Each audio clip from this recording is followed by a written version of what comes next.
what if the single worst thing you do for your health every day isn't, I don't know, what you eat, but what you actually read over breakfast? Yeah, that's quite a hook. Right. Well, you sent us this stack of notes on the work of the Swiss author Rolf Dobelli.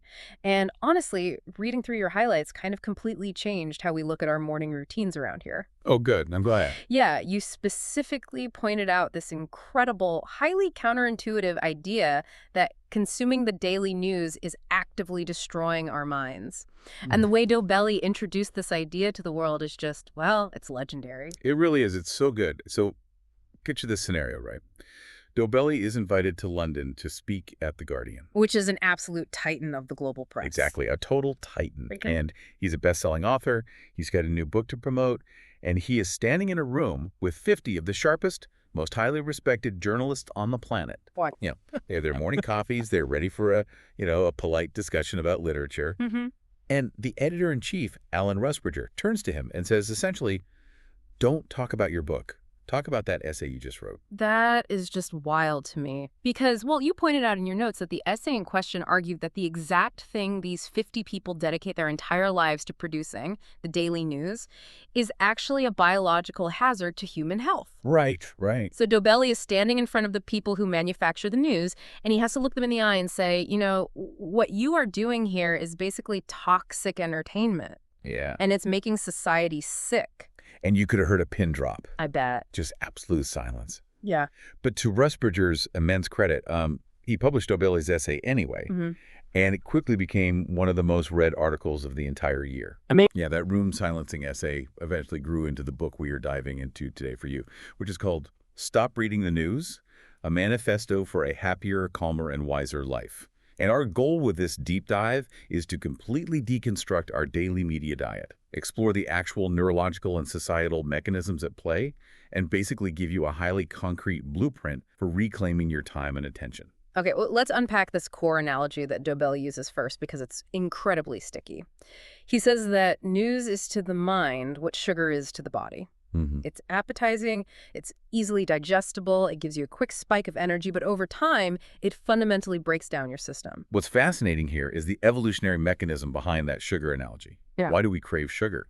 Because for hundreds of thousands of years of human evolution, sugar meant dense calories, which meant survival. Right. Our brains are hardwired to reward us for finding it. And the exact same mechanism applies to information. Oh, interesting. Yeah, for ancient humans, novel information about a threat or a shifting social dynamic, that was critical for survival. So we are biologically programmed to gorge on novel information. The problem is, just like the modern food industry weaponized our craving for sugar by inventing candy bars, the modern media industry weaponized our craving for threat awareness by inventing the 24-hour news cycle. Which is a completely different way to look at it because we culturally treat the news like it's broccoli. Yes. We treat it like this vitamin we have to choke down to be a responsible adult. But Dobelli hits us with this metric, the irrelevance metric. He estimates that the average consumer reads something like 20,000 news items a year. It's a huge number. It really is. If you think about your last 12 months, 20,000 articles, tweets, push notifications, Dobelli challenges the reader to name even one single news item that actually helped them make a better decision about their life, their career, or their family. Got a 20,000. Yeah. And his own hit rate is incredibly telling here. In his years of tracking this personal metric, he could only think of a single instance where breaking news actually changed a practical decision he made. And what was it? It was a flight that he had to cancel because of that massive volcanic eruption in Iceland that grounded European air traffic. Oh, wow. Right. One flight in over a decade. Okay, but I have to push back here a little because 20,000 articles does sound excessive, and maybe 19,999 of them didn't literally alter my weekend plans. But what if I'm just trying to be a well-rounded citizen? Sure. Isn't knowing a little bit about everything, just having a baseline awareness of the geopolitical landscape, isn't that better than being completely in the dark? That is the exact defense most people use, but this raises an important question, which is, what does the illusion of being well-rounded actually achieve for you or for society? Oh. To answer that, Dobelli points to Warren Buffett's concept of the circle of competence. True value, true success, and true helpfulness to the world do not come from having a shallow awareness of global trivia. They come from having deep, profound knowledge in a specific niche. The things you actually understand deeply and have the agency to influence. Exactly. So let's look at the surgeon analogy from the text. Oh, yeah, I love this one. Right. Imagine you need a highly complex surgery. You have to choose between two surgeons who are perfectly matched in baseline experience and education. Surgeon A starts every morning by spending 90 minutes reading the global news, politics, macroeconomic shifts, natural disasters. Okay. Surgeon B ignores the daily news completely and spends that exact same 90 minutes reading the latest peer-reviewed medical journals in their specific surgical field. Which surgeon do you want holding the scalpel? Wait, well, my gut reaction is Surgeon B, obviously. But part of me feels like Surgeon B is being dangerously isolated. Like, what if there's a pandemic starting? Or a massive supply chain shortage for medical equipment? Shouldn't a doctor know what's happening in the broader world to anticipate those things? It's a great hesitation, but we have to define what news actually is in this context. Okay. If a pandemic hits, Surgeon B doesn't need CNN to tell them. The hospital administration will alert them, the medical journals will be flooded with protocol updates, and their direct reality will shift. I see. That's actionable information inside their circle of competence.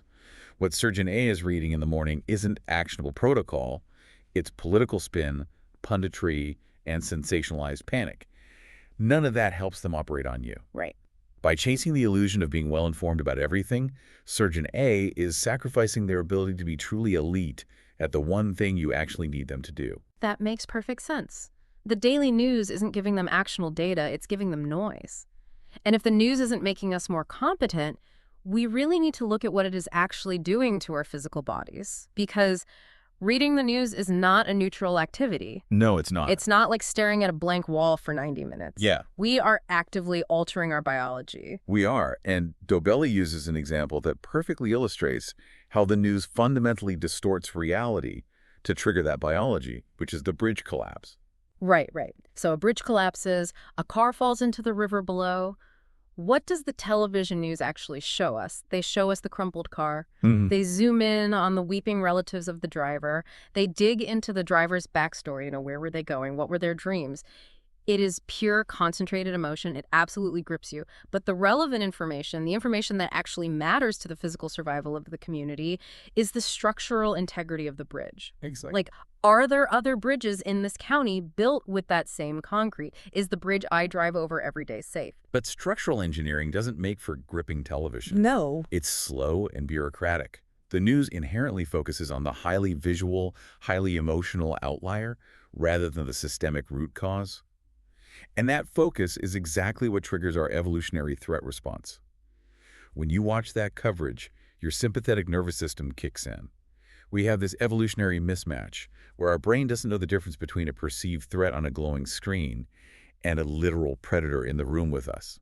So your body reacts the only way it knows how. You release adrenaline, you flood your system with stress hormones. You're basically putting your body into a chronic, low-grade state of fight or flight over things happening thousands of miles away that you can't even see. And the prolonged exposure to that chemical state leads to a profound psychological consequence. Dobelli connects this to a famous psychological study from the 1960s by Seligman and Mayer. Oh, right, the rat study. Yeah, they were studying rats, and they divided them into two groups. Both groups received mild, unpredictable electric shocks. But the first group had a wheel in their cage. If they turned the wheel, the shock stopped. They had agency. They had a mechanism of control. And the second group? The second group had a wheel, but turning it did nothing. Oh, man. They were completely at the mercy of the shocks. Now let's look at the neurology of what happened next. The first group of rats, the ones with control, learned that their actions had consequences, which reinforces the dopamine reward circuit in the brain. After the experiment, they went back to their normal behaviors. But the second group, the ones who couldn't stop the pain, learned that their actions were completely divorced from their outcomes. Wow. Their dopamine loops broke down, they became severely passive, they became anxious, they developed a well-documented condition called learned helplessness. So are we basically the rats in the second group? In a way, yes. Because by watching these massive global tragedies day in and day out, wars, famines, economic collapses, we're exposing ourselves to the shock, but we have absolutely no wheel to turn. We can't fix a war on another continent. Are we literally training our brains to give up and be passive in our own lives where we actually do have control? That is precisely the mechanism at work. The endless stream of uncontrollable negative events teaches your brain that action is futile. Psychologists refer to this related phenomenon as ego depletion. The idea is that willpower and cognitive resilience are not infinite resources. They act much more like a physical muscle. Right. Every time you process a horrifying news story, evaluate the threat, and then force yourself to suppress your panic so you can go back to answering emails, you are heavily flexing that muscle. It's like running hydrain apps in the background of your phone. You think your phone is asleep because the screen is dark, but because it's constantly refreshing global tragedies and political outrage in the background, your battery is completely dead by noon when you actually need to make a phone call. That is a brilliant way to conceptualize it. By the end of the day, that cognitive battery is completely drained. You're simply too tired to focus on deep reading, or play actively with your kids, or work on your own creative goals. The news has siphoned off the very energy you need to improve your actual immediate life. And because our energy is constantly depleted and our brains are being trained to crave that high-stakes visual stimulation, society starts rewarding the absolute wrong things. Dobelli talks about this concept of fake fame, which is just a complete detachment of visibility from actual achievement. Throughout most of human history, if someone was famous in their village or their city, it was because they actually accomplished something tangible. They were a great hunter, a wise leader, a skilled builder. Fame was directly tied to competence. But the modern news cycle has completely decoupled the two. Right. Today, fame is entirely tied to attention capture. Dobelli contrasts our modern obsession with pop culture celebrities or loud politicians to a guy named Donald Henderson. The vast majority of people have never heard of Donald Henderson. Most people haven't. But this man led the World Health Organization team that completely eradicated smallpox. Smallpox, one of the most devastating, lethal diseases in human history, totally wiped off the face of the earth. He literally saved tens of millions of lives, but he is virtually unknown to the public. And we have to ask why. Why is a man who saved millions ignored by the news? Because eradicating a global disease takes decades of slow, methodical, deeply unglamorous, bureaucratic, and scientific work. There are no explosions. Yeah. There is no daily outrage. It doesn't fit into a push notification, and it doesn't trigger our evolutionary threat response. The media systemically ignores these massive, slow triumphs and instead focuses on sudden, violent disruptions, which logically forces us to look at a very dark, symbiotic relationship, particularly when it comes to terrorism. This part of your notes absolutely blew my mind, because if the news ignores slow progress and only rewards visual explosions, that vulnerability is exactly what bad actors weaponize. Dobelli uses this thought experiment about a tiny, picturesque Swiss village called Gersau. Right, sitting right on Lake Lucerne. It's beautiful and completely insignificant on the global stage. Right. Imagine the people of Gersau decide they want to break away and be an independent republic. They write blogs, they hold town halls, they hire a PR firm. Nobody outside the village cares. Nope. The global news ignores them entirely. But if a radical fringe group from Gersau goes to the capital city and sets off a bomb, suddenly the entire world is forced to talk about Gersau's independence movement. If we connect this to the bigger picture, terrorism is fundamentally a strategy of the weak. A tiny, powerless ideological group cannot defeat a sovereign nation's military. Their only viable weapon is psychological terror. And terror requires a massive amplifier to be effective. Yeah. Without the global media apparatus, a terrorist attack is a horrific but localized tragedy. With the media, it becomes a globally paralyzing event. The media desperately needs the sensational visual trauma for ratings and engagement, and the terrorists absolutely require the media's massive audience to achieve their political relevance. They are unwitting accomplices in the exact same business model. Yes. And that constant amplification of trauma leads us to this really uncomfortable dynamic that Dobelli calls the illusion of empathy. Because people will always argue, listen, if I don't watch the news, I'm ignoring the suffering of the world. I have a moral obligation to bear witness. We see footage of earthquake victims and we cry at our screens and we feel this deep, agonizing sense of global connection. But Dobelli argues that crying at a TV screen is essentially a selfish act. It is empathy as entertainment. Yes, and this is a notoriously tough pill to swallow. But he calls it out directly. Your tears in your living room do absolutely nothing to clear the rubble halfway across the world. Your passive attention does exactly one thing. It generates advertising revenue for the massive media conglomerate that is showing you the footage. That is the only physical outcome of your attention. It makes us feel like we've done something highly moral without requiring any actual physical or financial sacrifice from us. Yeah, exactly. Dobelli points to an economic concept called volunteer's folly. When a natural disaster strikes, say a devastating hurricane, well-meaning people sometimes fly down to the disaster zone to help rebuild. No, I've seen that. Right. But unless you are a highly skilled carpenter or an emergency trauma medic, your unskilled labor is actually getting in the way. You consume local resources, you have to be housed, fed, and organized. True empathy, Dobelli argues, is much more pragmatic. It is staying home, working incredibly hard within your own circle of competence, earning capital, and donating that capital to established, highly efficient aid organizations who actually know what they're doing. Donate capital, do not donate passive attention. Okay, I hear that, but this brings us to the ultimate defense of the news, the final boss of why we feel we have to consume it. Here we go. The democracy defense. Yes. If we all completely tune out and stop reading the news, who holds the powerful to account? Doesn't a functioning democracy fundamentally require an informed electorate?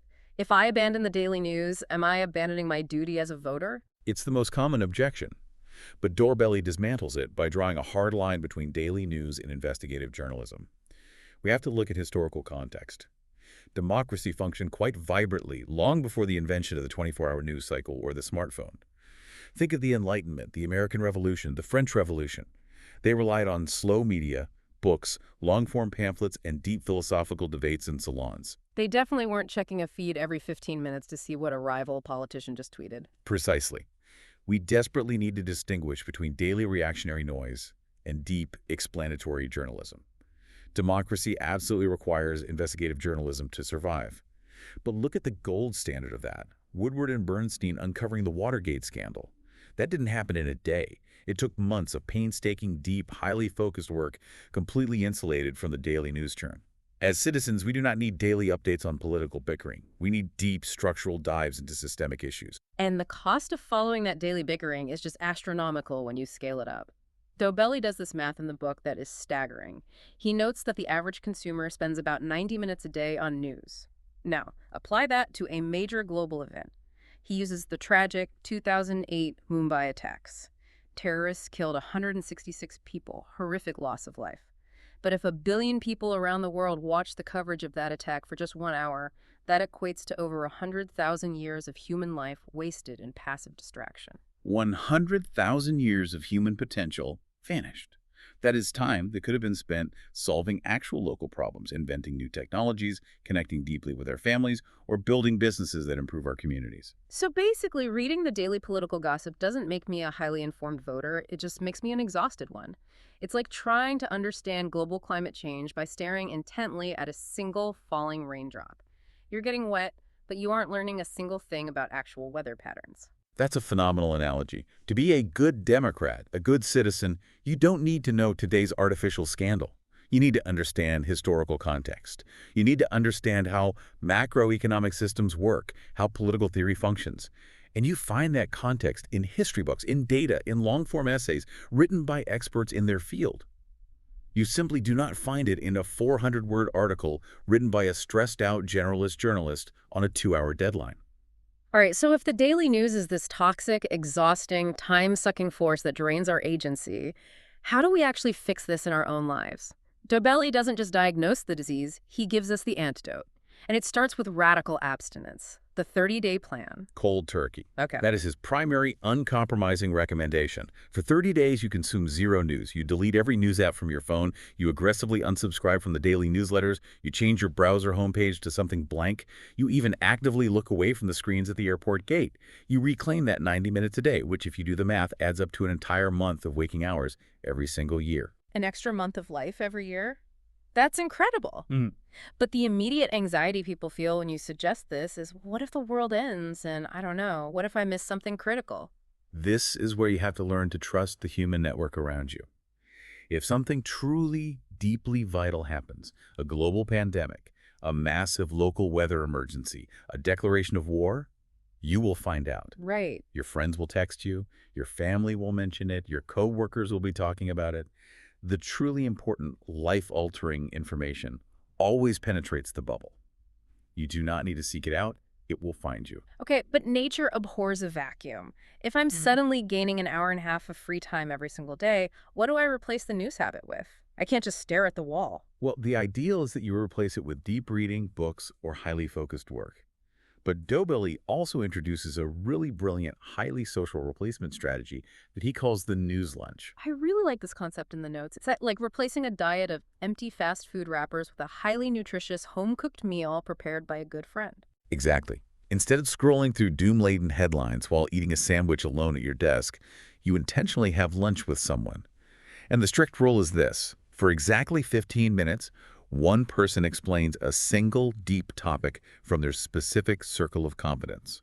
Not 5 topics, one. One. Yep. They explain the nuance, the historical context, the on-the-ground reality of their specific field.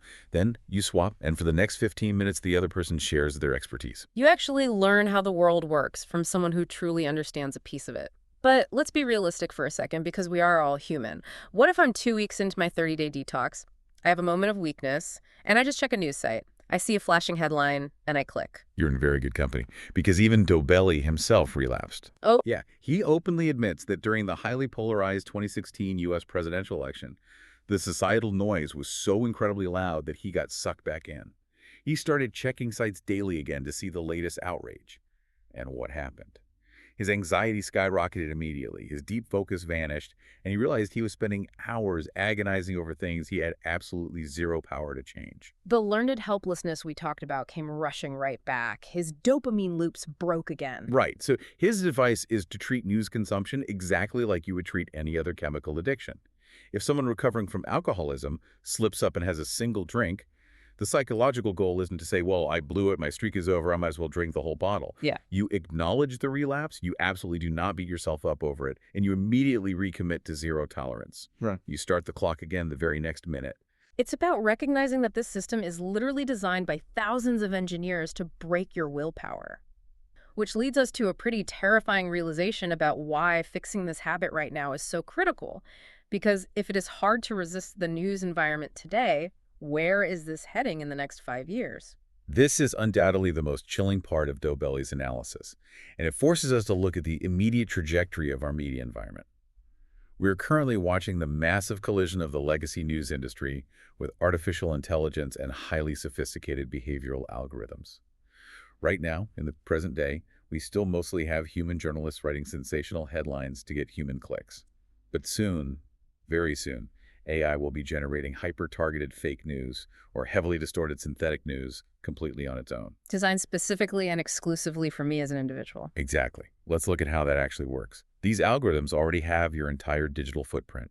They know your political leanings, they know your deeply held fears, they know your purchasing habits, and most importantly, they know your exact outrage signature. The specific cocktail of emotional triggers that makes you angry or anxious enough to keep clicking. Imagine a near future, which is practically already here, where a supercomputer isn't just serving you articles. It is dynamically inventing custom-made synthetic news stories entirely designed to manipulate your specific neurological vulnerabilities. That is terrifying. It isn't trying to inform you. It is a psychological lockpick designed to exploit your unique flaws just to keep you paralyzed on the screen. A human being's biological willpower simply cannot compete against an AI designed to exploit their brain chemistry. The game is fundamentally rigged, and the only way to win a rigged game is to refuse to sit at the table. You have to step completely off the board. Which brings us right back to that room full of elite journalists at The Guardian. Dobelli stood there and told them the undeniable truth about what their product actually does to the human mind. The silence in that room was the sound of a very powerful illusion finally breaking. But the challenge for you, listening to this right now, is that you don't have to stay in that room. You can just walk out. You can reclaim that entire month of your life every single year. Try the 30-day detox. Delete the apps. Have a news lunch with someone who actually knows what they're talking about. See what happens when you stop feeding your brain synthetic sugar and start giving it an actual meal. The choice is ultimately yours. Will you be the one holding the scalpel, focused and capable, or will you be the exhausted one reading the gossip?